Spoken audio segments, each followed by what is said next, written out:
Welcome back to another technical deep dive here in the debug zone.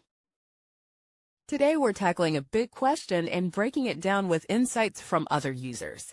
Hopefully this clears up some misconceptions and helps you get the answer you need. So buckle up, stay a little curious, and let's jump right in.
And that's a wrap.